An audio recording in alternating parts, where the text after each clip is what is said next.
はい、皆さんこんにちは、まーさんです。暑いです。汗だくになっております。なんで汗だくになっているかと言いますと、今日ですね、ガレージ用品っていうか、ガレージ設備っていうかですね、ガレージツール、それをね、今日は紹介する、工具紹介のシリーズの動画なんですが、まーさん買ってしまいました。これをね、今運んだりするだけでも結構汗だくなんですが、何を買ったかと言いますと、アンベール、じゃじゃん。はい、知ってる人も多いと思います。クイックジャッキですね。今、日本で話題そうですね。これをね、今回買いました。はい。実を言うとね、これもう1年ぐらい前から知ってて、いずれ買ってね、紹介するつもりだったんですが、今回ね、ちょっと予定を前倒しして急に買ったんですけど、その辺なんで買ったかっていうのは、今から開封しますのでね、開封動画に、かぶせてナレーションで説明すると思います。はい、とにかくね、早く開けたいので、これから開封をします。ということで、クイックジャッキです。これね、日本でも車いじりが好きな人の間で、これからちょっとブームというかね、なるんじゃないかなと個人的に思ってまして、マーさん自身もこれね、前々からずっと欲しかったですし、今このブームになりそうだなっていう、今このタイミングで紹介したかったので、今回購入しました。マーさんですね、アメリカのアマゾンで変な工具、アメリカで売ってる工具を見つけてはそれを紹介するっていう動画もやってるんですが、そちらの方でですね、アメリカにはクイックジャッキっていうのが売ってるっていうのはだいぶ前からもう知ってたんですよね。アメリカの YouTuber の動画でもすごくたくさん紹介されてます。それをね、日本からでも買えまして、22万円ぐらいなんですね。ですからそのうちね、またアメリカのアマゾンで変な工具買いましたダーンっていう感じで紹介してやろうと思ってたんですが、ところがですね、日本のコストコでこれ売ってるよっていう話を、ちょっと前に聞きまして、そうなのっていう、でもそれはなんか結構高く売ってるらしいので、じゃあまだ、大丈夫かと思ってたんですが、そうしたらですね、ほんの数日前、2、3日前に、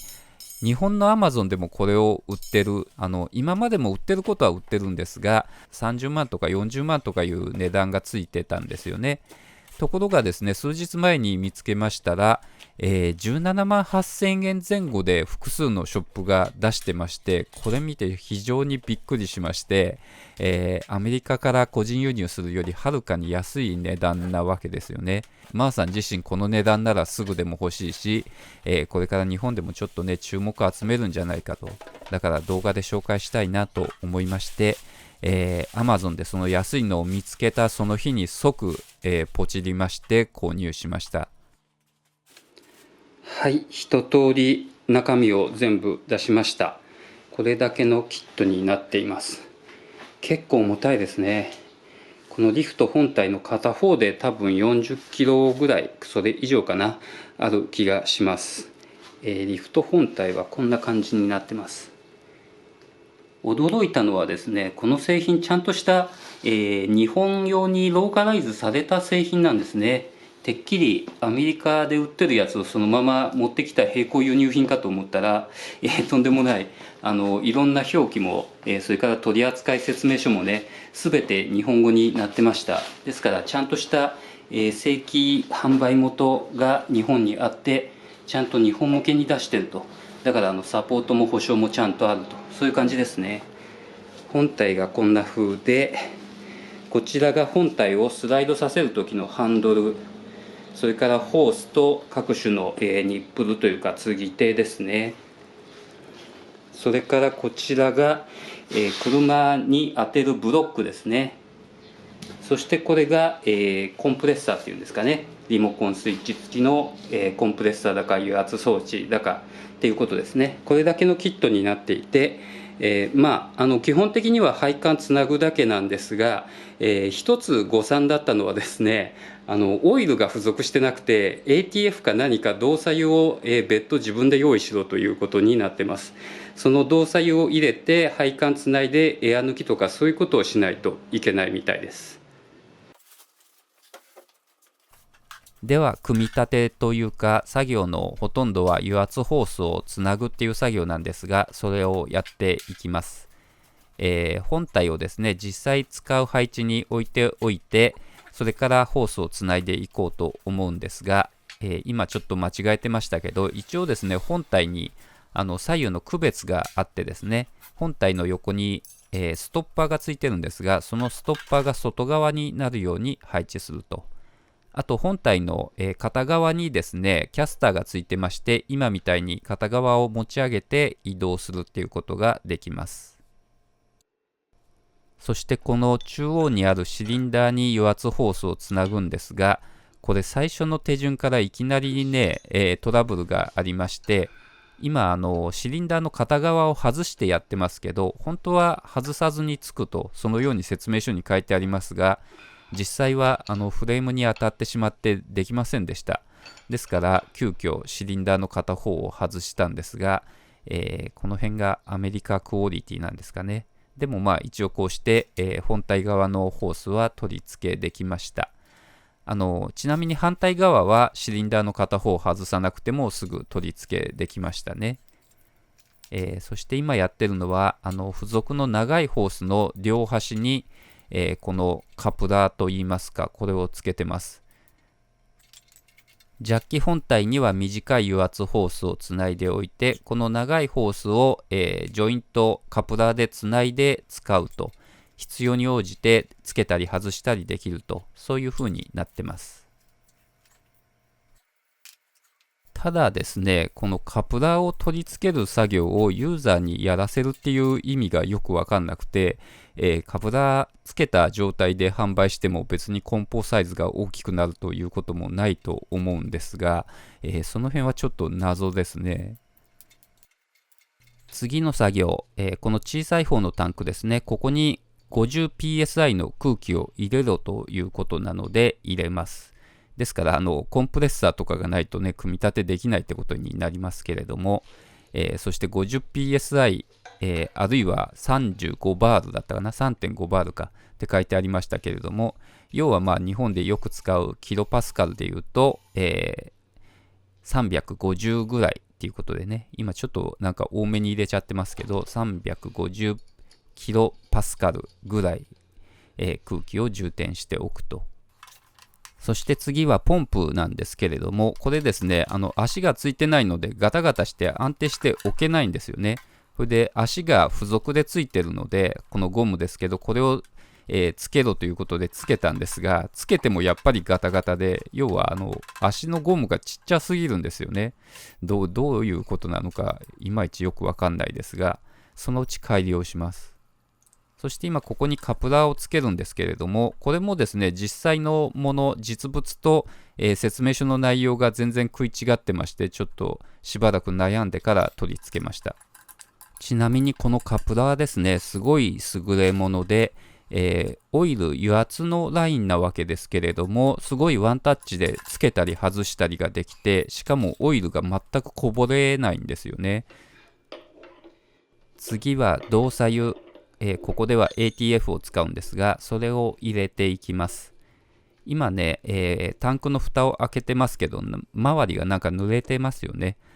こぼしてしまいまして、ちょっと最初失敗しました。気を取り直してまた入れていきます。これ ATF を 2.3 リットル入れろって書いてあるんですが、同時に、このタンクの一番満タンの位置から12ミリぐらい下がったところに油面が来るように入れろって書いてありまして、でもそんなこと言われてもね、真っ黒な透明じゃないタンクなので、上から12ミリのとこに油面って言われても確認するのがめちゃくちゃ面倒でした。あとこれ、使用に伴ってオイルが減ってきても外から見てわかんないので、その辺もね、なんで透明なタンクにしないのかなって思いますね。はい、まあいろいろ疑問はありつつも、とりあえず油圧ホースをつないでいきます。ちょっとこのカプラーのうちの一つが不良品かと思うぐらいきつくてなかなかはまらなかったんですが、なんとかつなぐことができました。次はオイルライン内のエア抜きをします。ジャッキをある程度上げてエア抜きをしろということなので、ここで、初めてですね、ジャッキを上げてみるという作業になります。ところがね、スイッチを押しても押してもなかなか上がってこないのでちょっと焦りました。まあオイルが回ってる間ねちょっと時間がかかったっていうだけですけどね。あと油圧ホースの通し方が間違っててホースがこうやってぐにゃんとねなってしまいまして、後でつなぎ直しますが、とりあえず今エア抜きぐらいはできるだろうということでこのままやっていきます。エア抜きはですね、このエア抜きボルトを緩めてオイルと空気を出すということなんですが、これ、説明書通りにやったんですけど多分間違ってますよね。見てわかる通りこの位置のボルトを今緩めてもエアは絶対出てこないですよね。これはまた今度やり直します。はい、一応組み上がりまして、これで OK なはずなんですが、一度無負荷でね上げたり下げたりしてみます。アップ。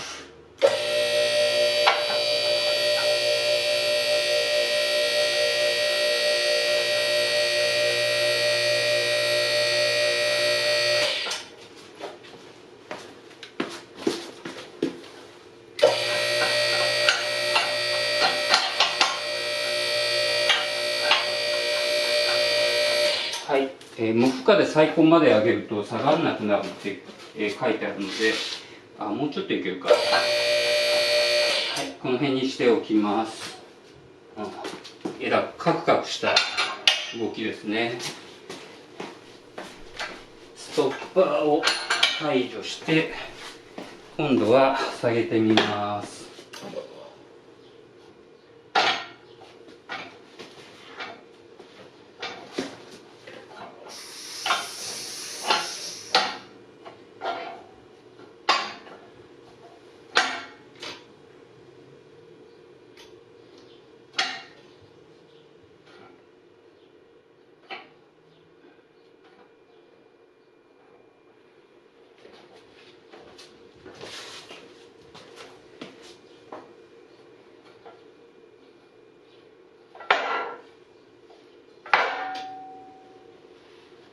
これで正常なのかおかしいのかよくわかんない。はい、ちょっともうねヘトヘトなんですけれども、一応これで準備できたはずなので、車を実際上げてみます。こっちに、ポンプと本体の片方、こっちはホースつないだままです。そして反対側はホースを切り離して一番隅の方に置いてあります。この状態で車を入れます。はい、今車を入れてますけど、このクイックジャッキが、プロの使うリフトと違うのは、車を入れるときはジャッキをどかしておいて後から車の下に入れるっていうことですね。ですからやっぱりリフトではなくジャッキだと思います。だからちょっと使うのが不便っていう面もあれば、逆に片付けておけるとかね、どこでも使えるとかね、そういうメリットもあると、そういう感じですね。それで今クイックジャッキ本体を車の下に入れて位置を調整してますけど、この辺はね初めて使うんで、もうめちゃくちゃ神経質に、どんな感じなんだろうってこう確認しながら考えながらやってます。慣れればね実際はスッと、入れるだけで簡単に使うことができると思いますが、この時はとにかく慎重に慎重にという感じでやってます。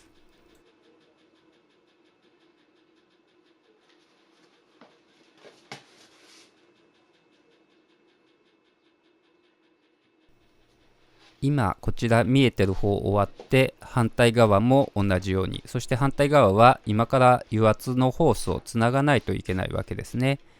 そこは見えてないので省略しまして、現在のクイックジャッキの状態ですね、こんな感じになってます。車両のジャッキを当てていいところ、ジャッキアップポイントですね、そこにこのゴムのブロックが当たるようにうまく位置を調整しておくっていうことですね。では実際に上げてみます。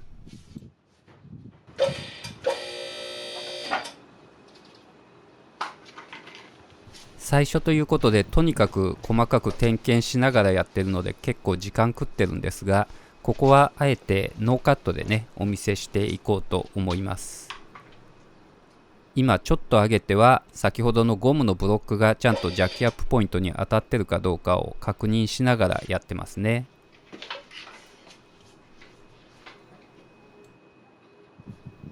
これをやってる時本音を言えばですね、怖くて仕方がないという感じでしたね。大金でね買った装置ですけれども、信用していいのか、ちゃんと上がるのか、ガタンなんてことに、ね、ならないかっていう、結構こわごわやってました。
はい、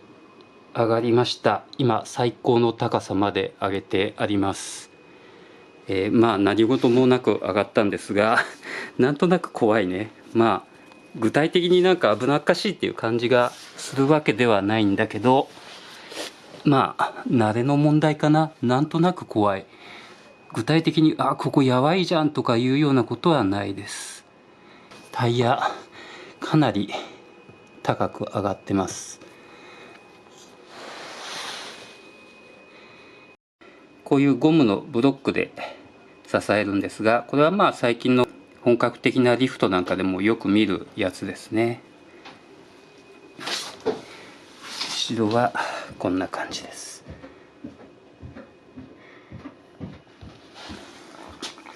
それからここがストッパーになっていて、今ストッパーが効いているので、油圧が抜けたとしても下がることはないです。一旦上げてこのストッパーを解除して、下げるっていうことになります。反対側はこんな感じで、同じですね。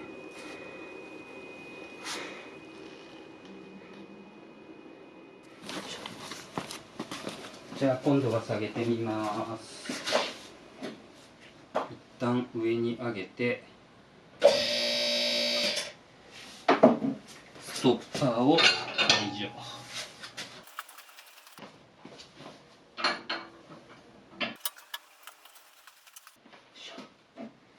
下げます。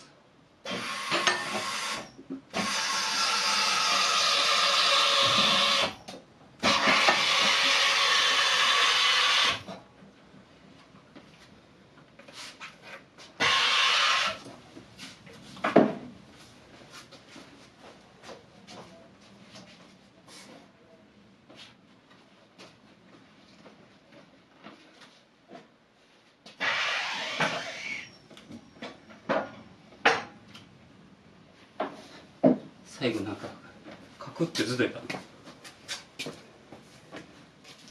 ジャッキアップするところをもう一度別角度でお見せしようと思います。BMW の特徴なのか知らないですけれども、前後のジャッキアップサポートの高さが違うんですよね。ですから前側だけ先に当たるので、上げ始めと下げる一番最後にね、それでちょっとバランス崩すみたいですね。最初上げた時は相当怖かったですけど、2回目の時はね、もう別に怖いとは思わなかったです。今これで一番上まで上げてププシューッと下げると自動的にストッパーが効きます。今もうこれストッパーで支えている状態ですね。試しに車の下に潜ってみました。この寝板に寝転がってですね、手を伸ばすとちょうど作業しやすいあたりに、車体があるという、そんな感じの高さですね。もちろん安全確認は何度も何度もやってますけれども、そういうことと別に感覚的なこととして、車の下にね潜って怖さは全然ないですね。ジャッキで上げて馬かけて潜った時よりもあんまり怖くないです。やっぱりボディが水平っていうのが安心感があるのかもわかんないですね。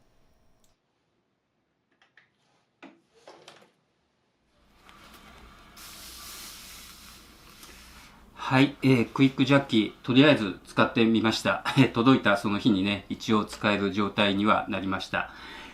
まあ使ってみてね、ファーストインプレッションとして、クイックじゃねえだろっていう気もしないでもない。結構ね、まあ面倒なところもあることはあるんですが、まあそういうね、細かい文句なんかはまたおいおい紹介していくとして、でもね、やっぱり全体としてね、アマチュア整備士の夢を叶えてくれる製品だとは思います。やっぱりね、こうして、車を平行に上げてね、下からね、自分の車の下回りをゆったり眺めるなんていうのはね、アマチュア整備士にとっては、一つの夢なんじゃないでしょうか。その夢をね、叶えてくれるっていうことでは確かに叶えてくれる製品です。はい。またね、細かい部分とかね、おいおい紹介していきたいと思いますので、この部分を聞きたいとかね、ここどうなってるのとか、そういうことありましたら、コメントの方でね、言っていただければ、またその部分を紹介したいと思います。はい。では、今回はね、クイックジャッキの紹介でした。今回もマーさんの動画をご視聴いただいてありがとうございました。